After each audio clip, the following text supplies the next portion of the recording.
Damn, Lolo, you a fool for this. Hey, this is Sid And Alajuwan, Lajj for short, of Run That Back. with an analysis of film, music, and all other forms of media from an enthusiast point of view. We hope you enjoy. We hope you enjoy. So, welcome to the first official episode of the Run That Back podcast with me, Lajj, and my co-host, Sid. Hey, I am so excited to get this started. Yes, we have been working on this for quite some time, and we are very excited to share. And so we are excited for you all that are tuning in. We hope you enjoy.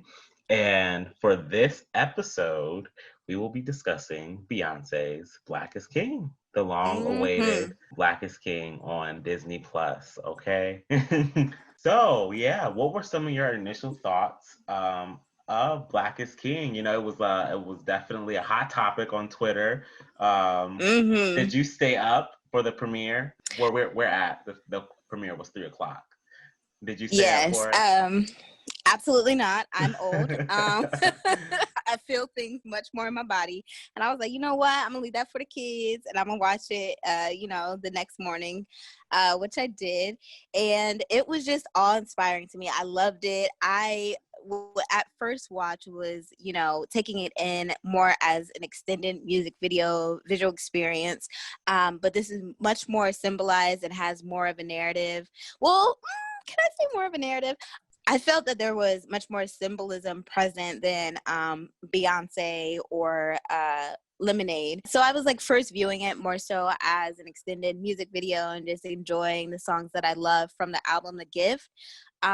But it was just visually stunning. It was beautiful. I loved the moments that I did pick up on as, we get to see the iconic young Simba to grown Simba transition and how that appeared through her narrative, as well as just the storyline of giving the young prince away in the basket and everything. So I just definitely was a fan from first listen. I'm a fan in general, of anything Beyonce. yes, anything Beyonce. So, I was here for it. I was in. She reeled me in. I was ready to watch again, and I loved it. How about you? Yeah, same. So I was of the camp that stayed my behind up until 3:00 in the morning.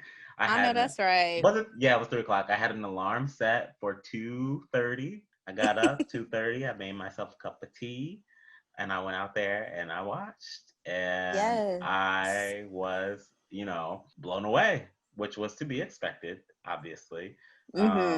I think that first viewing, like, whenever you consume something that Beyonce puts together, like, Homecoming, Lemonade, you're just kind of sitting there, just taking it all in. Yes, Homecoming. Yeah, it's just a lot to take in. I stayed up for that one. Now, I did stay up for that one. I stayed up for that one, too. I stayed up for that one. I stayed up for the actual Coachella performance when she first performed it, and it was live streamed. Yes, that's what I meant. Yeah. Oh, no. That one, it was like 4:00 in the morning. This is the third time I stayed my behind up till 3:00 in the morning. Yes, real fans here. Absolutely. And it's always worth it. I have not been let down yet. I love seeing Beyonce's reimagining of the story of The Lion King, and even some inner workings of The Prince of Egypt that I also picked up on. I just really enjoyed seeing the way that she kind of incorporated her own music, that she had lots of collaboration on, into this human reimagining of these two iconic stories, The Lion King and, bits and pieces of The Prince of Egypt. So yeah, it was definitely a long-awaited, anticipated project, and I think she killed it. She knocked it out of the park. But absolutely, like all Beyonce projects, there were the critics, there were the people who, came for Queen Bee, as they always do. And I think with all art, no one's above criticism. If you put something out, it's open to criticism.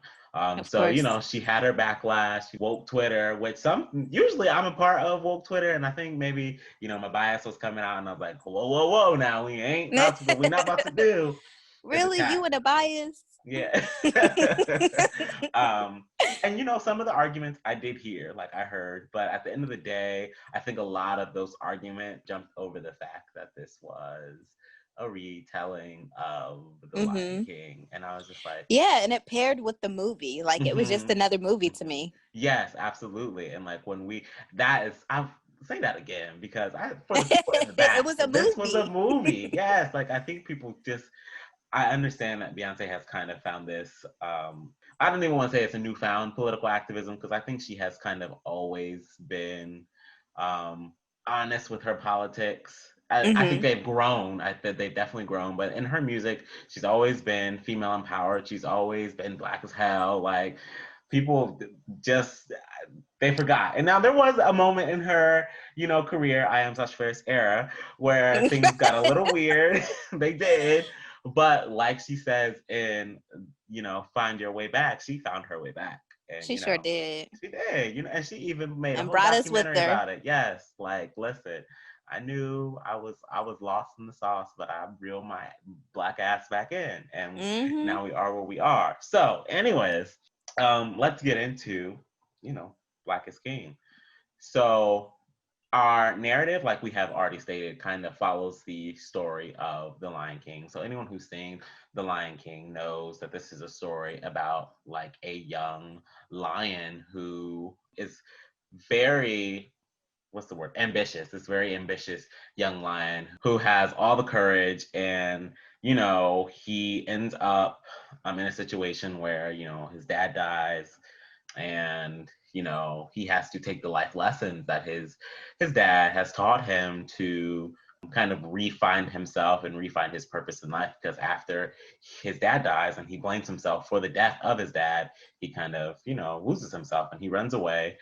And throughout the narrative, he has all these new teachers in life who reteach him the lessons of finding your way back home and owning your purpose, and Mm-hmm. knowing that you have purpose and that you have meaning, and that all the things and all the journeys that you experience in life are kind of part of a bigger picture. And so in Black is King, we see that narrative play out, but we see that narrative play out through Beyonce's music that she created for the Lion King movie on her album The Gift. Some standout moments for me, honestly, you have to say the opening number. Although the opening number Yes. probably it's not my favorite to listen to. I think it is a very pivotal in setting up this narrative that we're so familiar with. So Yes. Bigger is a good one. Yeah, it was just stunning. I mean, the gown that she came out with, the lighting, the mood lighting. I love that, she was able to run into the water and the way that the light came behind her and just everything. I was like, oh my God, we doing this. That's what I said. It's like a movie to me. Like the cinematography and everything. It was just, I gasped. I know that sounds a little extreme, Yeah, but I sure no, did. Cause I was like, absolutely. oh my God, it was just so stunning to me. Everything about this was just the cinematography alone. When you watch a Beyonce project, every single time you watch it, there's a different angle that you can watch it from. Mm-hmm. Cinematography, fashion, for the story, for the music. Like there's just always a different way to watch the movie. Yes. And this is not, Any different than any of her other projects. It's not an yeah, exception. Is yeah, that what yeah, you're yeah. saying? I don't know what I was gonna say, but that works. Anyways, Okay. um, so we hear Bigger, and we hear the opening line of the story, a voiceover of a young man, and he's talking about how he feels like a king, but he is not sure yet how to kind of harness his potential and to Mm-hmm. navigate the world so that he can feel and become the king that he knows that he's destined to be. And so Yeah. again, that harkens back to the narrative of the Lion King and finding, who you are, who your inner being, what your inner being is really destined to be in the greater purpose of life. Yeah. And I really love that quote. And I think in general, for me, the quotes throughout the film just help it move the story along so much. Because as I said, if you first just looking for the music videos and everything, it's like, okay, cool. But if you're trying to understand her perspective of the Lion King, the new narrative that she's created, as well as the narrative that we've always known, Yeah. it really helps you focus and moves it along. So that one is definitely my favorite. I also love the one that appears after the Nile, and it says, when it's all said and done, I don't even know my own native tongue. And if I can't speak myself, I can't think myself. And if I can't think myself, I can't be myself. But if I can't be myself, I will never know me. So Uncle Sam, tell me this, if I will never know me, how can you? And I just really love that, because you just got to sit on that and just be like, damn, like, it's just so good. And I feel like there's so much emotion in his voice as well. Like, he just sounds so scattered and lost and everything. So yeah, those quotes, if you guys like would watch it again, even just for those quotes, like, and just sit on them, marinate on it, because I think those help you in the journey to finding your way back. Like, it's literally those, like, I know that I have this royalty, this power, this bloodline behind me, but how do I access that? How do I understand more of it?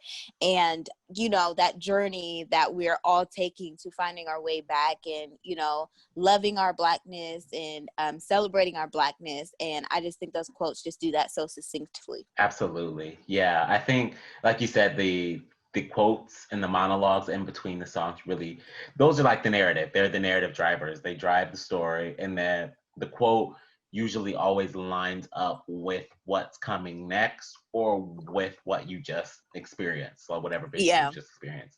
So I know at the end of the Mood Forever visual, there's like an excerpt from Jay-Z. And actually, I was wondering, because I know with the Lemonade Project, Beyonce, she pulled some poetry from Somali poet Warshawn Shire. And so I was wondering, I was like, oh, I wonder if this is her. Like, I was wondering if some of the From Beyonce? No, if she was using that poet again. Oh, I'm sorry. Yes. But I don't know that I found any from her. And then I was curious about some of the other monologues that were happening. So the one that you just alluded to, I was like, I wonder where that's from, because like, you hear those clips and like, you just, when it's a work from Beyonce, I know that she's sampling it from somewhere, or it's coming from somewhere. There's an original source material. And I love that about her, because she that kind of low-key sounds Malcolm X-ish. Yeah, it did. I don't think it was, but I hear what you're saying. It definitely does sound like him. Something, or like him, or Baldwin. Now it doesn't sound like James Baldwin, because James Baldwin has a very distinct voice, but we're it talking sounds about the like words. his words. Yeah, it definitely sounds like it could be his words for sure. And so let me do a quick Google. Yeah, I was curious, like, when I was watching it, I was like, wow, she definitely is pulling these little interdialogues from someone. But I love that she uses those kind of those kind of monologues to help carry a story. And even, like I said, even with the Homecoming Project, she used little extrapolations from, like, I want to say, was it Maya Angelou, or was it Toni Morrison? I think it was Toni Morrison, actually. She had an excerpt from Toni Morrison in there. And I just love using other works to help guide your own work, because it, you know, although I love original content too, I think it's a little bit more powerful when you know who's come before you, and you use their words and you use their work to help guide and influence your own work, or to inspire your own work. So I definitely enjoy the interdialogues and the inner monologues that were happening in between the songs to help carry the song. What were like some favorite songs of yours from the project? Don't Jealous Me. That is me and Levi's song. So I was so ready for that to come on. Yeah. Yes, we love that. Jara is another song that we like. And then Already is just another like hype song. Yes. And then My Power. So they really No Brown Skin Girl. The way it goes, I like the song. And I like the song. I mean, I don't know. No. It just I think for me, I definitely agree with those picks. I have some standouts for me are definitely, I think Mood Forever has the most, like, Mainstream pool. Mainstream vibe. Yeah, it definitely has the Yeah. most mainstream vibe. So for me, Mhm. that one was fun to watch. The visual was very fun. The way that Mhm. they kind of subverted, um, this idea of servitude and being Yes, with the white person, man. yeah, I being said, the I know that's right. being the people who are being served. I like that was interesting. I also enjoyed that in the story of the Lion King that one that Move Forever is kind of like a dream sequence. I enjoyed Mhm. that kind of idea. And it really pulls on, what the Simba character is aspiring to or would like to aspire to. And I think it kind of harkens back to some of the ideas of wealth and status that sometimes we all dream for, because I think a lot of people, not all Mhm. people, but they're aspiring to some kind of generational wealth or some kind of, Mhm. I want, Comfortability. yeah, I to, mean, yeah, and goodness. absolutely. And so we kind of see this very exaggerated, lavish interpretation of that. I also really enjoyed the Nile simply for Mm. the visual alone. On the Mhm. actual So sad album, Kendrick wasn't there. he would have been nice to see. I think for me, on the album, it's not one that I'm like hyped for, but when they did like Uh-huh. with the visual, I was like, oh, this is it. Yeah, and the That one hit picks for that I me. said were the songs. That's what I was gonna say. Hmm. Those are the songs I already liked. But Okay. once seeing it, I really like Scar. That ended Hmm. up standing out a lot. Yes, I just yes. love the way that they did it, like the lighting Hmm. that came through the trees and like the energy of Hmm. Jesse Reyes and the dancers that were giving me late twins. Yeah. I love that. And then I did love Brown Skin Girl once it was paired with the visual, but like it's my type of vibe. Like, it's a little too cutesy for me. And I know that sounds like crazy. Like I appreciate the Yeah, yeah, message, yeah, but it was absolutely. just like it's not something I'm about to bump. It's not a Hmm. song to bump, but it wasn't really my vibe. Dang, that's my jam. Her No, harmonies with Wizkid. Oh, they sound so great. really. Yes, Oh on that my second god. verse, I'm like, this. Like It's a it's moment. cool. It's a Like it's a moment. cool song, but it's But not yeah, something I gravitate towards yeah. personally, like my taste. Mhm. But yeah, the connection to it visually. Now, when I Mhm. was listening to it the other day, I teared up again. I said, "Hold on." So it definitely altered my view of the song and my relationship to it. Like it was just so beautiful. Like I was telling Yeah. Elijah before, and I cried again. But we're not doing that today. But I was just talking about how beautiful. Like I can just imagine just being one of the women on the set and just being able to sing that to another woman and having that safety of being surrounded by other Black women and brown women of color, because Mhm. there was the Indian woman that was featured. And I don't know, it's just everything like Elijah said, because not receiving that representation, that softness, because there's the cotillion imagery, there's, the little girls doing hand games. It's just so beautiful. It's soothing to my soul as a Black woman that, somebody sees me like the truth of me. Yeah, absolutely. So something else that I appreciated um, on the Move Forever track and throughout the project as well as some of the original sample use that is riddled throughout. So I know on the Mood Forever track, she samples the original Lion Sleeps Tonight. And I think that was really I thought it was a creative move. And Mm-hmm. I think I also thought it was clever because Move Forever is like a very hip hop ish track, and it's also featuring Jay-Z. So as we know, in hip hop, sampling is very popular. So we have that Mm. original sample with the Lion Sleeps Tonight. Then we also have the original sample that Mood Forever actually is, which is sample from an artist, Umu Sangare. And I thought that was also cool because a lot of times, obviously, rap music is sampling from American music, Black American artists. Yeah, and I also read with The Lion Sleeps Tonight that we know that appears in the animated Lion King Mm-hmm. film, and it was like the Americanized version. And when that came out, the South African artist that created that song like lost its credit. It was never Mm-hmm. known, and of course it was Americanized and changed. And so I love that she also featured the original, so that they got their due and like their honor back for creating that song. So within the tracks, there's a lot of like these like interlude type tracks. And so the Lion Sleeps was like an interlude into the Mood Forever track. And then in the next track, which is Jara, there is like a saxophone interlude where you hear like a saxophone instrumental of the song before it goes into the actual song. And then there's like versions of songs that get slowed down. So I can't remember what song it is. It's Actually at the end of Jara. Jara, yeah, there's like they do like a slowed, yeah, they do like a That's my slowed down ish, version man. I of it. love Like that. I love all those just like creative choices throughout this Mhm. album. It just Mhm. really, again, it takes the project to another level.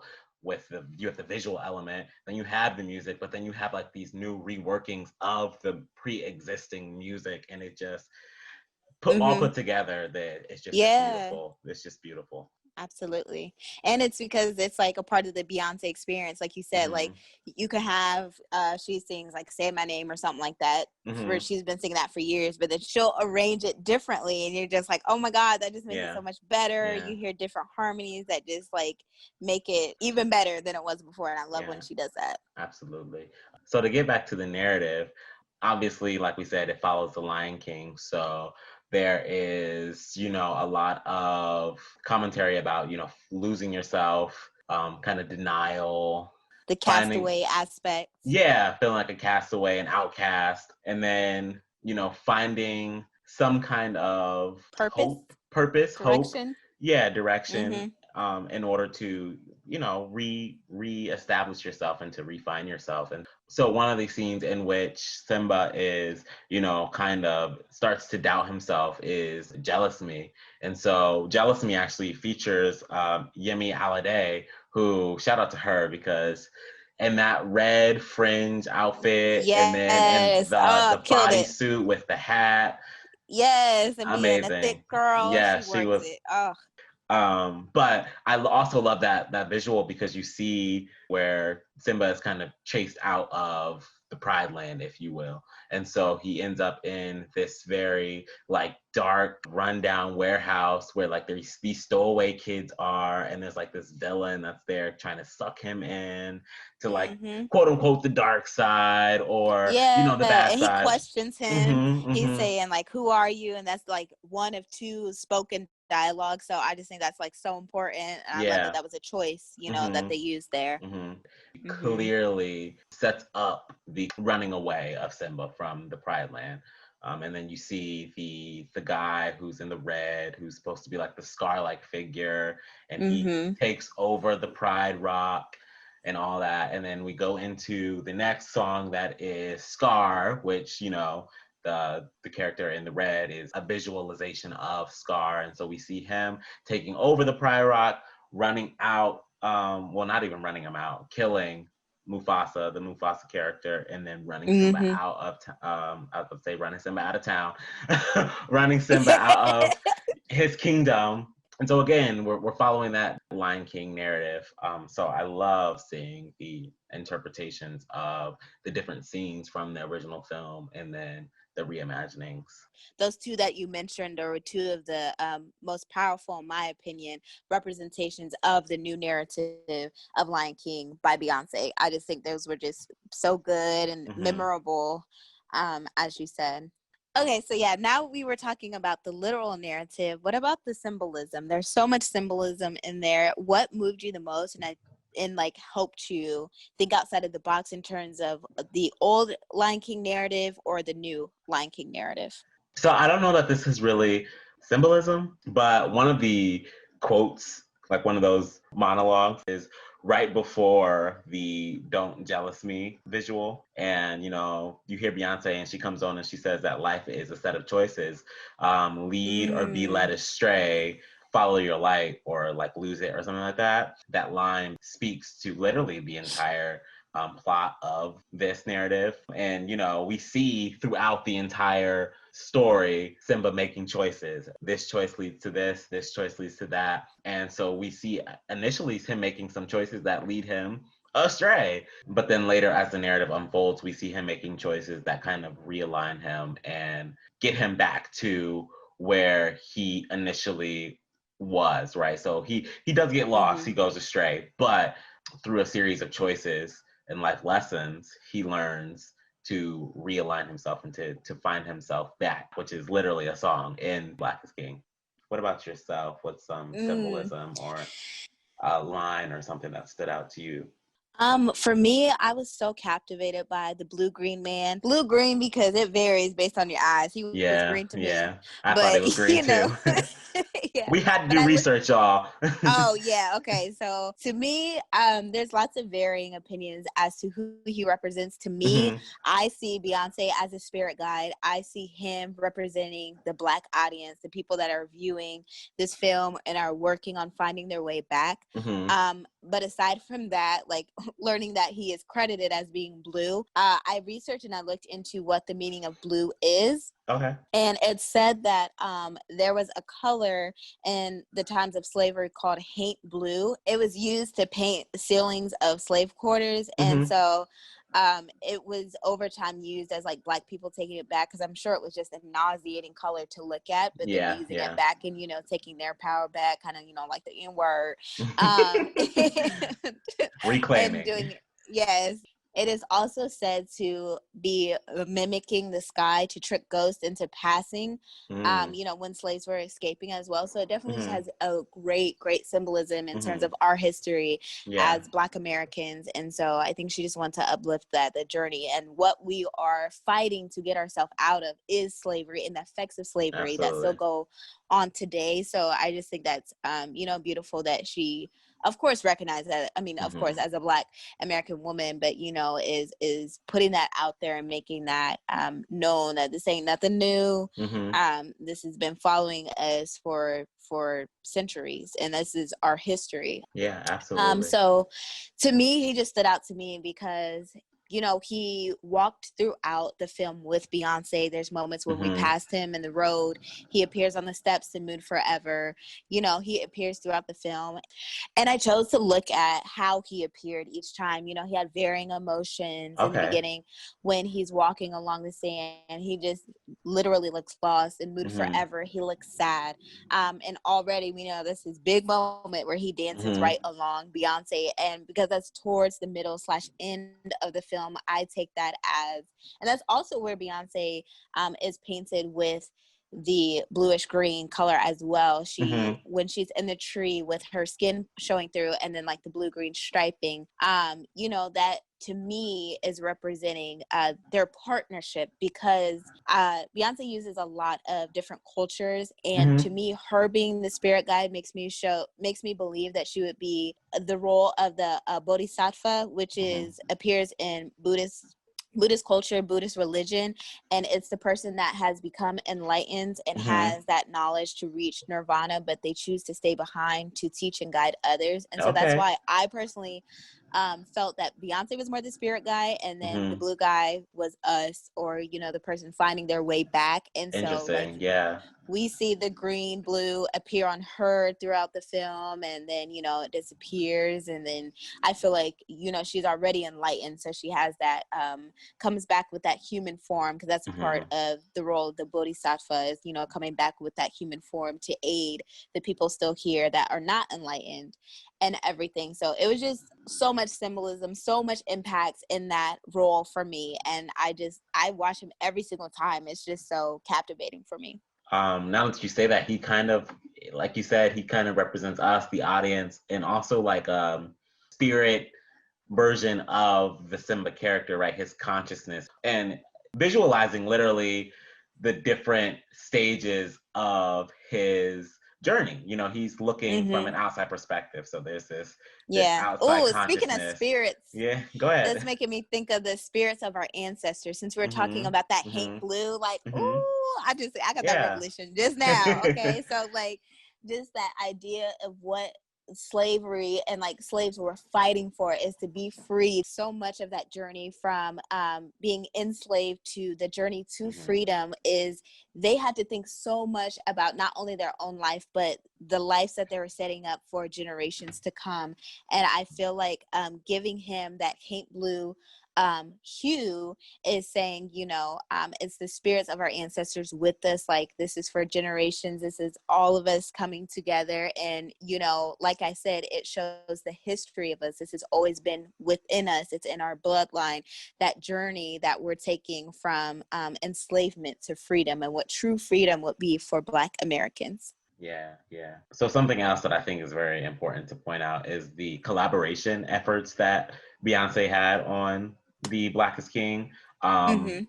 So a lot of the collaboration took place obviously on the album that was released a year before, but then she actually asked those artists to be featured in they were actually part of the actual project. Yeah, So, which is so we beautiful. see, yeah, absolutely. So we see, I had already mentioned Yemi Alade, she's in it. We see Shatta Wale. Ooh, there's Tierra Whack. Tiwa Savage. We mentioned Wizkid already. Burna Boy, Wizkid, Burna who's Boy, big. Yeah. Mr. Easy, St. John. There's just Mm-hmm. so much collaborative effort, and then some American recognizable names like Childish Gambino, Kendrick Lamar, Pharrell Williams. Okay, Childish Gambino it's just because he's in the interlude, because he plays Simba. He's in Mufasa. No, he is not. Yes, he Where? is. When? I'm looking at the. No, Child. he's. Yes, No, he is. when? He sings. He's the part where there's that breakdown that you couldn't figure out. Dun, dun, dun, dun, dun, dun, dun, dun. He's that. That's his song. That's not him. That's Busta Rhymes' song. But he comes after that part. He sings that. He sings after that part. I have never seen him credited I'm on that song. so He's not even weak. on the song. It says. Yes. It says Uma Sangare is the featured artist, On which Move is the lady. Forever. Yeah, which is the lady Girl. you talked about. But No, Childish Gambino. I'm about to show you. oh wow, Hold I on, see his hopefully. name suddenly. Ah! You know what? Yes. But yeah, I just loved all the collaborative efforts. I appreciate the humility in that, because I think a lot of people are like, no, I have to do everything myself. Like, it's my project, da da da Mm-hmm. da. And it's like, yeah, Mm-hmm. but when you really want to make a project that is as grand as this, like sometimes you got to pull Yeah, on other people so that the art is robust, right? And this is a very absolutely. robust project for sure. Mm-hmm. Great word to use. It is. And speaking of collaborations, I love all the Black designers that she used throughout. Yes, yes. Um, some of the very memorable looks are right in the beginning with "Find Your Way Back," and the cat suit that she's wearing that has Mm-hmm. all the bedazzling on it is actually Mm-hmm. by Blue Dazzled. Goes by Destiny Blue. Or bleu if you're using the French pronunciation. I think on But Find Your Way Back, that's I think they're supposed to be like representative stars, so that's why there's a lot of that bedazzling yes. and that the glitter like bling bling. Yes, Yeah, and because because they're she has the moment where which I'm like, oh, I want to recreate, where she's on a mirror and then there's yes, the sand yes, surrounding her and you see the sky, yes. beautiful, stunning. I love also in the Find Your Way Back, she wears several different area items, which I got put onto area last year. They just had a very like inclusive and very forward styling for their show. It was just I loved it. I loved everything. I loved the bedazzling, the chandelier earrings, the belting. Honey, it was everything. I lived. So she had like 3 different items. She had one of my favorite looks where she has the turban and the eyebrows that are crystal, the eyebrows, her area, the little skirt that she wears where she reveals the painting when she takes off the robe, that's area. So so I know on the water track there, or the water visual, there's actually a feature of a Columbus designer named Kiama Garrett. Well, she's Columbus native. I think she lives in New York City now, but it was just cool to see someone from our hometown be featured on a Beyonce project. And they're like in these very pastel like colors. They're very, well, not even pastel, they're neon colors. They're more neon colors. It's like a blue, a yellow, and like a seafoam green color, and they're in these very they're flowy beautiful. gowns. Yeah, very nice, very nice. So It's like that was some cool. organza. A little bit of tulle. I also think, I don't know the specific designers, but on the My Power, in the My Power visual, I love those designs as well. There's the The scene where suits. Yeah, there's a scene in which Blue Ivy and Beyonce are kind of wearing a similar Yes, it's outfit. Mugler. Yeah, and it's Yes. juxtaposed against like this black and white, and like the outfits that they are in are super vibrant, and I love the Mm-hmm. juxtaposition of that. Like I just thought that they were, and like the black and white is it's very cut out, it's very linear, and then their Yeah. outfits are vibrant and very not linear, kind of Mm-hmm. what's the artist's name? Picasso or is it Matisse? I forget Yeah. which No, Picasso. Yeah, no, it's Picasso, he does Picasso. cubism. Yeah, it's like very Picasso-esque. So I thought that was a cool a moment, a fashion moment. Yes, good call out for sure. So yeah, just definitely if you really want to know every single designer, there's a breakdown on Vogue as well as Oh, that's awesome. Beyonce's style is Zarina Ackers or yeah, I'm gonna Acres. say Akers. Is it Acres or I think Akers? it's I've never acres. heard of. So yeah, if you guys actually want to look at the full breakdown of everything she's wearing, there's a breakdown on Vogue as well as Beyonce's stylist Zarina Akers has a few of the breakdowns on her Instagram, so you can look into that. But just definitely, she definitely pulled from Black designers and Black Hmm. artists throughout, and it's just so beautiful. Like how you learn how to lean on others and Hmm. collaborate and uplift because Absolutely. if you think about you're creating a story about liberation and empowerment and everything, you need to represent that in the work Hmm. that you do. And I think Hmm. that Beyonce is definitely true to In that. front and behind the camera and like in all aspects of the project, she's using who she's uplifting, right? It's there, Mm-hmm. it's in the work, because I know a lot of times we see like we got the story about who we are, but you see the behind the scenes, and everybody It behind was the a white scenes crew, and you're like, is, hold on. yeah, and it's like, who are you uplifting? Like, is this a Yes. performance, or are you genuine about the uplifting that you claim you're doing? Like, is it Mm-hmm. showing vertically in the work? So Yes. yeah, absolutely. And I think, again, it really shows. First of all, it shows the budget, honey, the budget. Yes. She had Because one. She sure did. and this is what happens when we are provided access to a budget, right? Yes. It takes someone like a Beyonce, unfortunately, to be able to Mm-hmm. put on such Yeah. a performance when, Yeah. if Because other. like, let's be real, we can work something out with a small Hmm. budget. We can do Hmm. some beautiful things Absolutely. that Creativity comes out of scarcity, honey. When you absolutely true but that. But like you're when you saying, definitely yeah. Hmm. when you are able to pair your imagination, your creativity, and your artistry with a real budget where you're like, Hmm. let me drop something on some Hmm. Mugler who he not even really out right now, honey. Balmain, I'm so all weak. those people. Like it's just what you can actually create with the Hmm. locations. Like that's what I Hmm. was really looking at as well. Like the location, whoever was Hmm. scouting the locations, claps Hmm. to them because it's Yeah. just stunning. You know what I mean? I know she filmed much of it in South Africa, but just the Hmm. actual like waterfall scenes in Spirit, or just even the shots of the town and be able to get those aerial views was beautiful. And that's why I Yeah. said it was literally a movie. That's things you see in movies, Yeah. Yeah. and the way that Absolutely. we're able to experience the culture and the environment in which they were in. Without a doubt. Yeah. So Okay, okay. overall, like we've said, this is just a once in a lifetime project. I mean, this is Beyonce on Disney Channel being Yes. hella black. Okay. Mm-hmm. This kind of stuff, you have to soak it up, right? You have to take Mm-hmm. it, because who knows when you'll get it again, Mm. and it's a narrative that some of the critique was that black people are always, when we get our narratives, we're either We're animals. no. We are either I thought you were saying that because the Princess and the Frog and, I'm so weak. and Lion King. We're either downtrodden and about our enslavement, or us going through civil Mm. rights, or Yeah, that's more it's profound. a very it can be a very negative image, right? Or it's just this Mm. opulent, over the top image, right? And some of the critique of Black is King was that, oh, here's another story of blackness as royalty. But again, we have to keep in context that this is a reimagining of The Lion And guess King. what? Guess what? We are Oh, royal. okay, period, Pooh. Guess what?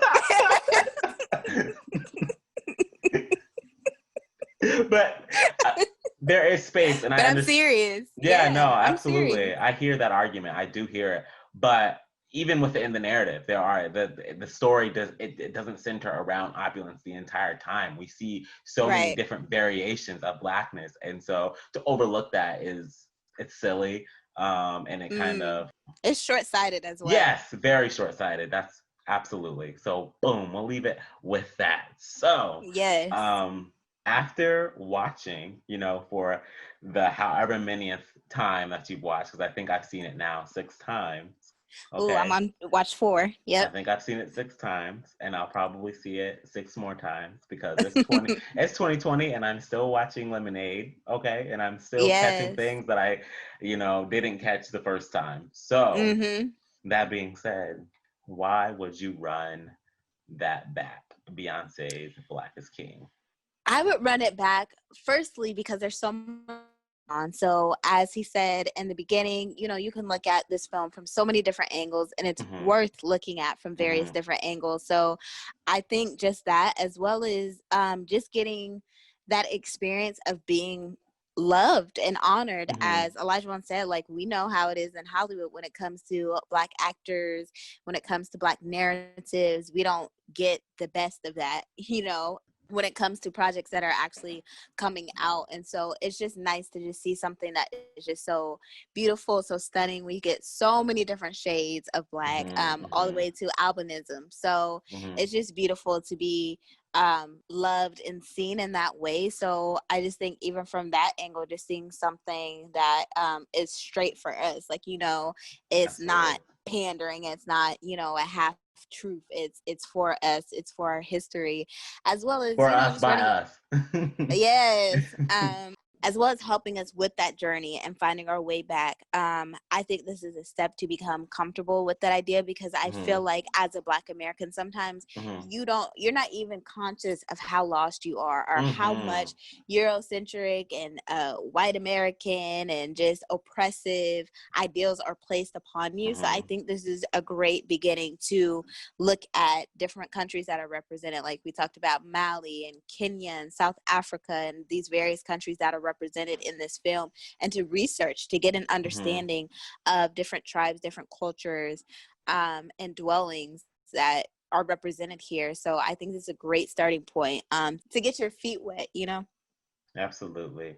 I think for me, again, with any project that is so grandiose as this one, and so there's so much happening, Mm-hmm. you can't help but to run it back because you have to catch. There's always something new. There's always a different perspective to watch the film from. There's always something to gain from it, and I just don't get tired of watching Beyonce projects. Like I just don't. Yeah, They never get old. absolutely not. They're just always a spectacle, and not too many people are doing it this big nowadays in Yeah. music, Mm-hmm. unfortunately. And so I think it's one of those situations where you have to know that you're looking at greatness and just Mm-hmm. appreciate it for that before it's too late. And so Yeah, I'm definitely of the camp that I'm going to give Beyonce her flowers while she's here, and I'm going to absolutely. acknowledge the work and the precision and the detail that she gives in her projects because it's worth it. Um, Mm-hmm. especially if you're someone who appreciates like art. I appreciate art of all form, and so when I Right. see something that is grand, absolutely we're going to celebrate it. So yeah, Mm-hmm. that's why I would definitely run that back. Okay. So this has been the first episode of the newest podcast, Run That Back, with Sid and Lajj. We hope that you enjoyed, and we hope that you all join us again on our next episode. Stay tuned. See you later. Bye. Damn, Lolo, you a fool for this. Intro and outro music for the Run That Back podcast is provided by artist London, LNDN. Find them streaming on Spotify, Tidal, Apple Music, and YouTube, or any other streaming service under the name Emo Prince.